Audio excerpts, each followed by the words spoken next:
everyone, welcome back. I am Dr. Alexandra Mayer, and if you're new to my channel, welcome. We're excited to have you. Today we have a really good guest. So this is Dr. Kaitlyn Kakar. She is a pelvic floor physical therapist. Now, I brought her on to this channel because pelvic floor physical therapy in women sounds like something completely terrifying and terrible and like the last resort that you would ever want to go to. And that's not actually true. So today we're going to be going over myths of pelvic floor physical therapy and honestly why I think there's a lot of women, and if you've ever had a kid especially, but even before you have kids sometimes, where pelvic floor physical therapy is something that you should definitely consider. And it's not as terrifying and scary as we think it is. So welcome to the show. Thank you. Thank you. I'm so happy to be here. So as Dr. Alex said, my name is Dr. Kaitlyn Kakar. I'm a women's health physical therapist specializing in the pelvic floor. So for those of you that don't know, we go through our physical therapy schooling, and then pelvic health or women's health is a specialty of that. So anybody in this field has additional certification. That's why we can treat this specific area of your body. So without further ado, let's introduce you to the pelvic floor. So I brought my model here, and just to kind of orient you, head is at the top, feet are at the bottom. This is where your two hip joints are. And your pelvic floor sits at the bottom of your pelvis. It's made up a group of muscles. So not just one, your pelvic floor is a collection of muscles. They span from your pubic bone in the front all the way to the tailbone in the back from either of your sit bones. So they form a bowl or a hammock. So anything in red here, or if you look at the bottom of the pelvis this way, anything red at the bottom, that is your pelvic floor. That's where those muscles are. And they have 5 main functions. 1, it helps to support those vital organs, the bowel, the bladder, and the uterus for females. It helps give your body stability. So it's the bottom of your core system, which is made up of the diaphragm, your abdominals, your back muscles, and these pelvic floor muscles. It aids in sexual function, very important, helps to maintain continence, and lastly, it acts as a sump pump to flow the blood and fluid and lymph through there. So knowing what these muscles do, a physical therapist can address any of those issues in addition to some other issues as well. All make sense? Absolutely. Perfect. So I'm so glad we went over that because I think that women don't think about their pelvic floor. A lot of the time what we think about is we think back. Yeah. We think core, so like abdominals. And then if we are really good about thinking about our core, we'll start to think about some of the small back muscles, right? And kind of like that whole area around your midsection. Everybody just leaves the pelvic floor out of it. Yeah. Like nobody wants to really like think about it. Yeah. But it is really important. And it is. And when you think about it as a canister and everything working together, besides the whole pressure management side of things, I've seen patients who've had back pain for years. No one ever really addressed their pelvic floor, and that might be where the source of all their back pain is coming from. But if you can just look at the pelvic floor, say it could be too weak, there might be tension in there. There's a whole host of issues that could be contributing to some of that back pain, but as soon as that's finally addressed, it's like, oh, that was the missing link in the problem all along, that if only that would have been addressed earlier, we could have made some big gains there. So definitely a very important part of the core system that doesn't always get addressed. Absolutely. So before we jump into some of the myths associated with pelvic floor physical therapy, one of the things that I wanted to go over was, what does a visit look like with you? Yeah, that's a great question. So basically, we want to get your history. What have you been through? What other, lifestyle issues are you going through? What past medical history might you have been experiencing? And this could be anything from, what does your workouts look like? This could be any sort of pelvic history, pelvic pain. So we want to get a lot of information about what is going on in your body. Secondly, then we're going to address kind of head to toe objectively. How's your body moving? We might look at how your back is moving, how your hips are moving. We'll look at your posture. We look at your breathing. And then kind of based on that assessment of what objectively is going on, we take a peek at what are you specifically coming in for. So say you're coming in for leaking, something very common, or incontinence that we see. We're going to kind of dive into those specific details, talking about what are those bladder habits look like? How frequently are you going? Do you have any urge associated with that? Sometimes we'll have you fill out a bladder diary to give us an in-depth look about what those bladder habits look like on a day-to-day basis. Is there something that you're eating or drinking that could be contributing to that as well? And then if we need to, we can do an internal exam. It's not always necessary, and it's always up to the patient whether that's something that they want to consent to. There is a lot that we can see externally that gives us the information that we need, but when we're able to address those things internally, it tells us even more. And I know that internal exam can sometimes sound scary, but it is very gentle. It's very different than a pap smear. And so if we look back at this model, what we're doing is we can put our finger in that vaginal canal to assess what those muscles are doing. Is there a contraction? What does the strength of that contraction look like? What is the endurance like? Are those muscles able to contract and relax? And then based on that, we can come up with a treatment program addressing not only those pelvic floor muscles, but potentially other things that we found in that objective measure.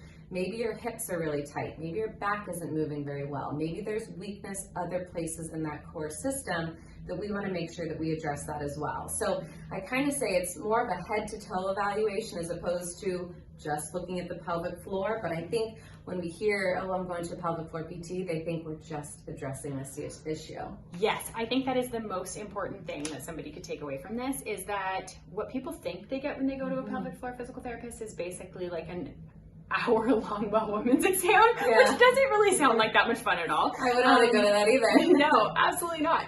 It's not that though. Yeah. It is, I would say, similar to other physical therapy when you're actually in there doing exercises, right? With the additional component of actually being able to address the pelvic floor and also thinking about your pelvic floor during movements. Because I don't know about, well, you would probably do this all the time, but I can tell you our viewers aren't. When they're doing things like squatting, thinking about actually like if their pelvic floor is engaging. People aren't thinking about that. They don't know how to do that, right? Exactly. So getting everything moving all at once is really important. And it's not as terrifying as people think. Exactly. And I always tell people, back to my point before, it's always up to the patient. If you don't want to do an internal exam, don't think, oh, I'm not going to make progress, or this isn't for me, because I've seen plenty of women who I've treated all externally, didn't even look at the pelvic floor, and they're still able to see progress. I even do virtual consults with women all over the country to address some of these pelvic floor issues, like incontinence, pain with intercourse, things like that, that we can still address. Just once you know a little bit more about these muscles and what they do and their function and how they connect to everything else. So I would say there are pelvic floor physical therapists who are very in tune with just these muscles, but if you find a more well-rounded physical therapist, like for me personally, I have a very strong orthopedic background, then I got into pelvic floor physical therapy, so I feel like I come at it with an eye that's a bit more holistic than potentially other physical therapists do. So when you're looking for a pelvic floor physical therapist, ask those questions. What was their training like? What's their background like?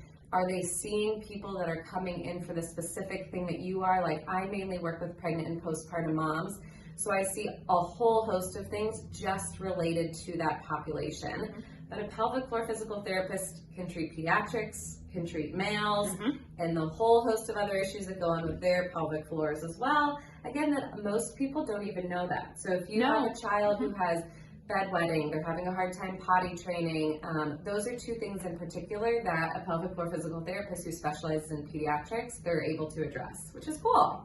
That's really cool. I honestly had no idea. And not many people do. That's interesting. Don't ask me any more about that, because that's not that's the all realm of what I treat, but I know they do. And same thing with males. I think that's like a tell of when you go to a good provider or a good doctor, is when a good doctor can be like, hey, you know what? That's not my area of expertise, but I know somebody where that is. So let me just refer you. I think that's the tell of like a good provider. So, I agree. So let's dive into myths. Perfect. You must get a lot of different myths that come into your practice. So tell us, what's the first one? Okay, so I would say the most common one I hear is that it is normal to leak, whether as you age, with pregnancy, or postpartum. So while these things are very common, they're not necessarily normal.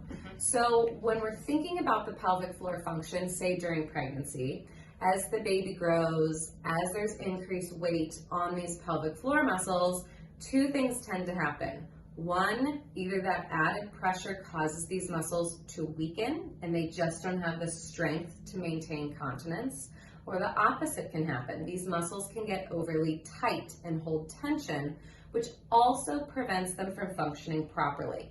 So I like to say the pelvic floor muscles, if you think of it just like your biceps, your arm needs to extend and flex.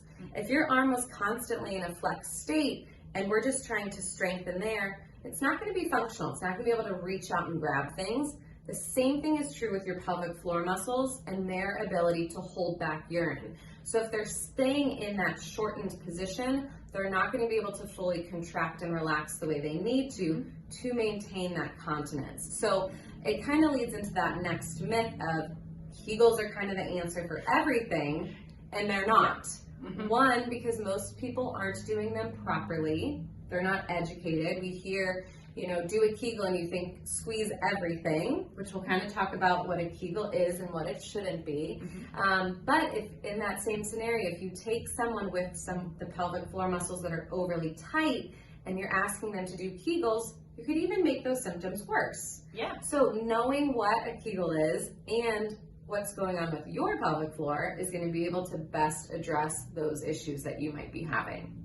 So should we dive in what a Kegel is? We should definitely dive into what a Kegel is, because I feel like most people do not know. Yeah. So when we're talking about a Kegel, we're talking about a pelvic floor muscle contraction. But just like any other exercise we'd be doing, if we go back to that bicep curl, we need to be able to contract as well as relax. So when you're thinking about contracting these pelvic floor muscles, what you want to tell yourself is trying to stop the stream of urine, trying to hold back from passing gas, and then feeling a lift up and in. So when you think about where those pelvic floor muscles are, you're not just squeezing everything in, you're squeezing the front muscles, the back muscles, and feeling that lift up and in, but then also feeling everything relaxing back down. This is going to ensure that those pelvic floor muscles have the proper length to be able to work and do what they need to do. So again, Kegels aren't for everybody. I would say most people will benefit from them, but if you've never kind of brought an awareness to this area, it's going to be hard to know, am I doing this right? So you'll hear people say, when you're going to the bathroom, try to stop the stream of urine. That is okay, only when you're trying to figure out where those muscles are and what the function is. But do not, again, this is kind of another myth, practice your Kegels when you're going to the bathroom. That's not the function of those muscles. When you're urinating, your bladder is contracting, the pelvic floor muscles should be relaxing so everything is able to empty. So again, use it as a way to find where those muscles are, but that's not the way you want to practice doing a Kegel contraction. And then I'm assuming that nerve-wise, right? If there are things, for example, in the pelvis that are out of alignment, but not necessarily in the pelvic floor, more in the hips, that could make it so that doing a Kegel would be really, really hard to do. So you could be at home trying to do something that's doing nothing. Yeah, correct? exactly. And you can even kind of tell too. So when we look on the inside of the pelvis, there are deep pelvic floor muscles that are very much associated where those hip joints are. So even those deepest pelvic floor muscles are very much interconnected with those deep hip rotators that I would venture to say most people have quite tight hips if they're sitting at a desk all day, they're in an office. So sometimes even getting that hip joint moving, getting all those surrounding muscles moving is going to help with the pelvic floor function as well. Absolutely, that makes Great point. For sure. What's the next one? Awesome. So next, let's talk about this one. Again, it kind of relates to the bladder, going just in case. So I think growing up, you're always told by your mom and dad, go to the bathroom before we leave, go to the bathroom before we leave. And then that just kind of becomes the habit of things that you do. You're leaving, so you go to the bathroom. However, our bladder is very trainable. So we want to make sure that our bladder is getting the signal of being completely full, and that's when we need to empty. So instead of going to the bathroom just in case, you need to ask yourself, do I really need to go to the bathroom? Am I getting that signal from my bladder of it's time to go? Or are you just going because you're leaving your house? So we want your bladder to have good, healthy habits. So going anywhere between 5 to 7 times a day is the normal amount of times that you want to be urinating. But say you're running errands all day and you're constantly going to the bathroom right before you leave, your bladder is going to start going more frequently. So it's not filling and emptying in its normal habits. It might only be filling halfway and emptying, and filling halfway and emptying, which could then lead to things like urgency. You feel like you always have to go to the bathroom all the time when that bladder isn't ready to go yet. So then we can work on, all right, you're going to the bathroom 12 times a day, let's slowly work on decreasing back into those normal amounts. So is there an amount that somebody should be urinating when they go to the bathroom? So like, for example, like I've heard like 10 seconds or something like that. Like, is there a way for women to go, yeah, I probably didn't fill my bladder versus I did? Yeah, so if you count 1 Mississippi, 2 Mississippi, all the way up to 8 Mississippi, that's a normal amount of urine to go, which I think is kind of a lot for most people to think. Yeah, actually. So next time you go, try it, and you'll probably be surprised if either you're going way less than that, and you're probably going a little bit too frequently, or you're going a ton, and you need to increase the amount that you're actually urinating throughout the day.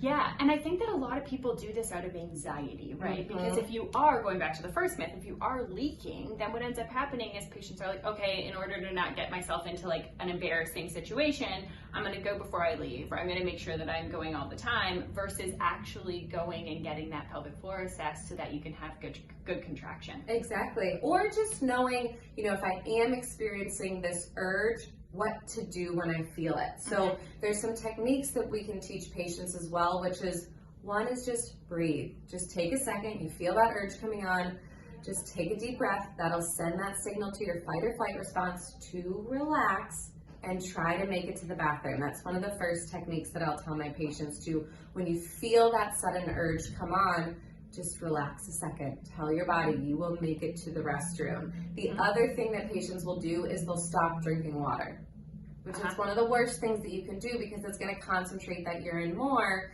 which can irritate the lining of the bladder. So if you're experiencing urge symptoms and you're going all the time, don't decrease your water intake. You actually want to increase it. You want to make sure that that urine is staying at that good hydration level so it's not irritating, potentially leading to that cycle of symptoms as well. Absolutely. The other thing that I would throw into that is the type of water that people are drinking. Great, yeah. And so I think there are a lot of people that have gone to reverse osmosis because they think it's cleaner, etc., which is great, but it also has no minerals in it. And so we often see that exacerbate bladder symptoms in my practice a lot, because you're not actually holding that water very well. It's just kind of flowing right through you. Yeah, no, that's a great point. Definitely. Ready for the next one? I am ready. All right, so if you have had a cesarean birth, a lot of times people will think, I don't even need to worry about my pelvic floor. But remember, through pregnancy, changes do occur in those pelvic floor muscles, or depending on what the scenario is of that cesarean birth, maybe you labored for 12 hours and then there was an emergency cesarean. Those pelvic floor muscles are still being affected. And a lot of times you can have that dysfunction just because of either the weakness that can occur or the tension. Anything through that birth process might have caused those issues. So recognizing that even though that's how you delivered, you still could experience some of the leaking, pain with intercourse, pelvic pain, postpartum that you might not be aware of. So again, another reason to potentially reach out to see a pelvic floor PT. This is probably my biggest pet peeve when it comes to pregnancy and OB care, is that with everything else, right? You go get a rotator cuff surgery, they send you for physical therapy. You go get knee surgery, they send you for physical therapy. You sprain your ankle, they'll send you for physical therapy. Exactly. But they cut through your abdomen in a cesarean, and then they're like, you're good. Don't worry about it. 6 weeks, and then just go back to things. And then if you have pain, a little bit of leaking, women get told, oh, this is pretty normal. And it's not normal. And so this is like one of my biggest, I think, pet peeves is that I have never, in all of my practice, actually had an OB recommend to women to go see a physical therapist, let alone a pelvic floor physical therapist. And I think it's honestly so important. It is. It totally is. And even the things that your OB is looking at are going to be a little bit different than the things that we're looking at. A lot of times, one, your OB doesn't have time to go through everything that we will address as well. But just kind of planting that seed of, yes, this would be a good idea to go get a pelvic floor PT evaluation after. Like you said, a cesarean is major abdominal surgery. And for any other surgery, you would automatically be referred, even have someone in the hospital help you when you're going home to know how to carry your baby, how to lift, how to do those things that you need to do, let alone if you have a toddler running around and they say you're not supposed to lift over 8 pounds. Well, what are you going to do about your toddler? You need some guidance of what you can do there. So again, 100%. I think part of that's on the physical therapy profession. We need to be a little bit more in your ear about what we can actually do to help. But also, yes, it would be nice if OBs would also give that referral to you. But recognizing that, advocate for yourself. You don't need a referral to come see a pelvic floor PT in the state of Arizona and in most other states. So if you have had a cesarean, I strongly believe any pregnant woman, any postpartum, to go see a pelvic floor PT, even if that is just one visit to get an assessment. Maybe there's a few things to work on. But generally, it's a little bit different than other physical therapy. We don't make you come 2 to 3 times a week for 4 to 6 weeks. It's very much individualized for what you need. Yes, and that's what I think about, especially with pelvic floor PT and cash-based PT in general. I feel like when you pay for cash-based PT, you end up getting a treatment plan that is spread out over time, but is much more effective. And so that's important for patients, I think, wallet, but also their time and their energy, because that's one of the number one things that we hear with physical therapists. I don't have 3 times a week to go to physical therapy. You don't need to. Exactly. And I know I'm a mom, I have a little one. It is hard to make time for yourself, make time for those appointments. That's why I do virtual consults too. Like, there's so much stuff that you can do right from the comfort of your own home. But yeah, if I can see you once, maybe we'll check in a week, maybe we'll check in 2 weeks. If you're one of those people that you are consistent about doing your home exercise program, perfect, I'll see you in a month. But if you're like most people who are like, I'm probably not going to do the 2 things she said to do. I did that for a week and then I forgot. You might need to come in a little bit more sooner just so you can see the progress and the results that you want to see. And that's the ultimate goal. You know, I will work with you to find that magical time of how often you can come in, but you're still seeing the progress that you want to see. So definitely very individualized. Absolutely. And what's our final myth? So our final myth, pelvic floor dysfunction is due to weakness. So I think we kind of touched on this already, but I think a lot of times when there is leaking and there's some of those pelvic floor symptoms, we automatically assume it's because I don't have the strength or because I'm weak. But it can be a tension issue. And again, relating back to pregnancy and postpartum, if there is any birth trauma to those tissues, if you have any tearing, sometimes there can be scar tissue that forms, and that is contributing to some of the tension and tightness that you might be experiencing, that's then going to contribute to some of those leaking issues. So don't always assume that if there is a pelvic floor dysfunction that it's automatically due to weakness. Tension and tightness could also be the other issue.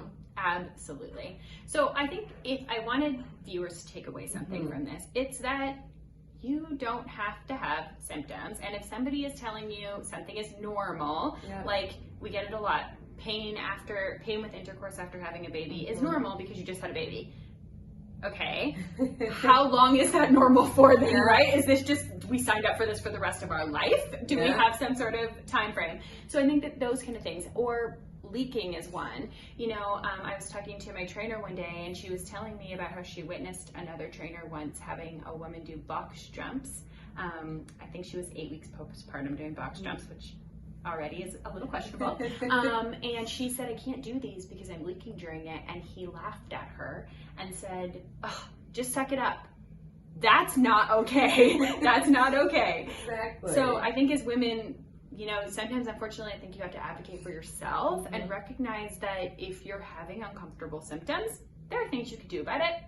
You just have to reach out to the right professional to help you. Exactly. So that's one of my big goals, is to try to educate the public about what a pelvic floor PT is, what we know, how we can help, because for so long, I think the pelvic floor has kind of been a taboo topic. Absolutely. We don't really talk about those things, or maybe your mom or your sisters didn't tell you what to expect when you go through pregnancy and postpartum, and it's for them, yes, it was normal. Like, I have seen women dealing with leaking ever since they had kids for 20 years. Yeah.